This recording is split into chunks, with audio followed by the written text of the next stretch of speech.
ജലജീവന്റെ പേര് പറഞ്ഞ് മാവൂർ ഗ്രാമപഞ്ചായത്ത് ജൽജീവൻ മിഷൻ പദ്ധതിയുടെ ഭാഗമായി മാവൂർ ഗ്രാമപഞ്ചായത്തിലെ പ്രധാന റോഡുകൾ ഉൾപ്പെടെ തകർന്നു കിടക്കുന്ന അവസ്ഥയ്ക്ക് അടിയന്തര പരിഹാരം കാണണമെന്ന് ആവശ്യപ്പെട്ടാണ് മാവൂർ ഗ്രാമപഞ്ചായത്തിലെ ജനപ്രതിനിധികളുടെ നേതൃത്വത്തിൽ മലാപ്പറമ്പിലെ വാട്ടർ അതോറിറ്റിയുടെ സൂപ്രണ്ടിംഗ് എഞ്ചിനീയറുടെ കാര്യാലയത്തിന് മുൻപിൽ പ്രതിഷേധ സമരം സംഘടിപ്പിച്ചത്.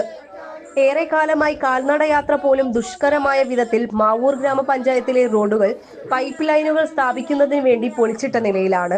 നിരവധി തവണ പ്രശ്നം വാട്ടർ അതോറിറ്റി ഉദ്യോഗസ്ഥർക്ക് മുൻപിൽ ഗ്രാമപഞ്ചായത്ത് ജനപ്രതിനിധികൾ അവതരിപ്പിച്ചെങ്കിലും എത്രയും പെട്ടെന്ന് നന്നാക്കാം എന്ന മറുപടി മാത്രമാണ് ഇതുവരെ നൽകിയിരുന്നത്. എന്നാൽ വർഷങ്ങൾ ഏറെ കഴിഞ്ഞിട്ടും റോഡുകൾ തകർന്നു കിടക്കുന്ന അവസ്ഥയ്ക്ക് മാറ്റമില്ലാതെ ആയതോടെയാണ് ജനപ്രതിനിധികളുടെ നേതൃത്വത്തിൽ സമരവുമായി രംഗത്തിറങ്ങിയത്. സൂപ്രണ്ടിംഗ് എഞ്ചിനീയറുടെ കാര്യാലയത്തിന് മുൻപിലേക്ക് പ്രകടനമായി എത്തിയ ജനപ്രതിനിധികളെ കവാടത്തിന് മുൻപിൽ പോലീസ് തടഞ്ഞു. തുടർന്ന് നടന്ന പ്രതിഷേധ ധർണ മുസ്ലിം ലീഗ് ജില്ലാ vice president KA Khader master ഉദ്ഘാടനം ചെയ്തു. അതോടൊപ്പം ജനപ്രതിനിധികൾ അനുഭവിക്കുന്നത് രണ്ട് ബുദ്ധിമുട്ടാണ് ഇതുമൂലം ഉണ്ടാകുന്നത്. ഒന്ന്, സമയബന്ധിതമായി കുടിവെള്ള പദ്ധതി പൂർത്തീകരിക്കുന്നില്ല.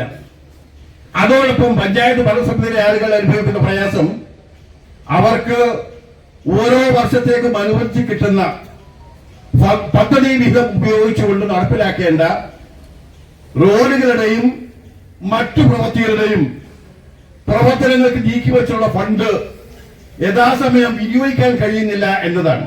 മാവൂർ ഗ്രാമപഞ്ചായത്ത് പ്രസിഡന്റ് വളപ്പിൽ റസാഖ് അധ്യക്ഷത വഹിച്ചു.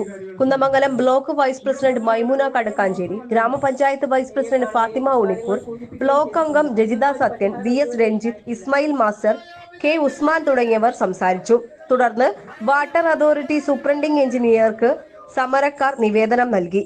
അടിയന്തരമായി പ്രശ്നം പരിഹരിച്ചില്ലെങ്കിൽ ശക്തമായ സമര പരിപാടികളുമായി മുന്നോട്ടു പോകുമെന്ന് ജനപ്രതിനിധികൾ മുന്നറിയിപ്പ് നൽകി.